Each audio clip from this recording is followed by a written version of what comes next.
ಸಿದ್ದರಾಮಯ್ಯ ಅವರು ಇದಕ್ಕೆ ತಿರುಗೇಟು ಕೊಟ್ಟಿದ್ದಾರೆ. ಅನಂತಕುಮಾರ್ ಹೆಗಡೆ ಅವರು ಸುಸಂಸ್ಕೃತರ, ಅವರಿಂದ ಸಂಸ್ಕೃತಿ ಬಯಸೋದಕ್ಕೆ ಆಗುತ್ತಾ ಅಂತ ಪ್ರಶ್ನೆಯನ್ನು ಕೇಳಿದ್ದಾರೆ. ಅನಂತಕುಮಾರ್ ಹೆಗಡೆಗೆ ಈ ರೀತಿಯಾಗಿ ಸಿಎಂ ಸಿದ್ದರಾಮಯ್ಯ ತಿರುಗೇಟು ಕೊಡೋ ಕೆಲಸವನ್ನು ಮಾಡಿದ್ದಾರೆ. ಅನಂತಕುಮಾರ್ ಕೇಂದ್ರ ಮಂತ್ರಿ ಆಗಿದ್ದಾಗ ಸಂವಿಧಾನ ಬದಲಾವಣೆ ಬಗ್ಗೆ ಮಾತಾಡಿದ್ರು. ಇಂಥವರಿಗೆ ಯಾವ ರೀತಿಯಾಗಿ ನಾನು ಹೇಳಬೇಕು ಅಥವಾ ತಿರುಗೇಟು ಕೊಡಬೇಕು ಅದನ್ನ ನನಗೆ ಗೊತ್ತಾಗ್ತಾ ಇಲ್ಲ ಅನ್ನೋ ಅರ್ಥದಲ್ಲಿ ತೀಕ್ಷ್ಣವಾಗಿ ಪ್ರತಿಕ್ರಿಯೆಯನ್ನ ಸಿಎಂ ಕೂಡ ಕೊಟ್ಟಿದ್ದಾರೆ.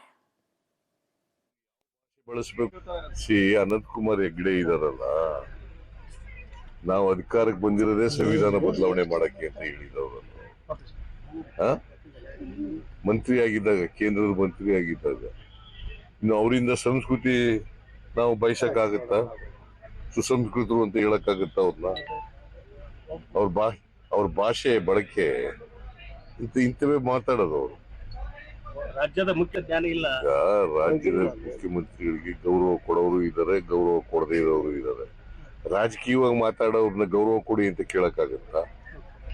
ಅವರು ರಾಜಕೀಯವಾಗಿ ಅಶ್ಲೀಲ ಪದಗಳು ಬಳಸಿದ್ರೆ ಅವರ ಘನತೆಗೆ ಕುಂದು ಬರ್ತದೆ ಅಷ್ಟೇ. ನನಗೇನಾಗಲ್ಲ. ಅವರು ಮಾಜಿ ಕೇಂದ್ರದ ಮಂತ್ರಿ ಆಗಿದ್ದವರು. ಅವರು ಯಾವ ಭಾಷೆ ಬಳಸಬೇಕು ಅಂತಕ್ಕಂಥದ್ದು ಅವ್ರಿಗೆ ಗೊತ್ತಿಲ್ಲ ಅಂತಂದ್ರೆ ಅವರು ಸುಸಂಸ್ಕೃತರಲ್ಲ, ಮನುಷ್ಯರಲ್ಲ, ಅಮಾನವೀಯವಾದಂತವರು ಅಂತ ತೋರಿಸಿದ್ರು. ಇದು ಸಿಎಂ ಸಿದ್ದರಾಮಯ್ಯ ಅವರ ತೀಕ್ಷ್ಣ ಪ್ರತಿಕ್ರಿಯೆ ಆಗ್ತಾ ಇದೆ. ಅವರಿಗೆ ಯಾವ ಭಾಷೆಯನ್ನ ಬಳಸಬೇಕು ಅಂತಾನೆ ನನಗೆ ಗೊತ್ತಿಲ್ಲ. ರಾಜಕೀಯವಾಗಿ ಮಾತಾಡೋರಿಗೆ ಗೌರವ ಕೊಡಿ ಅಂತ ಅನ್ನೋಕ್ಕಾಗುತ್ತಾ?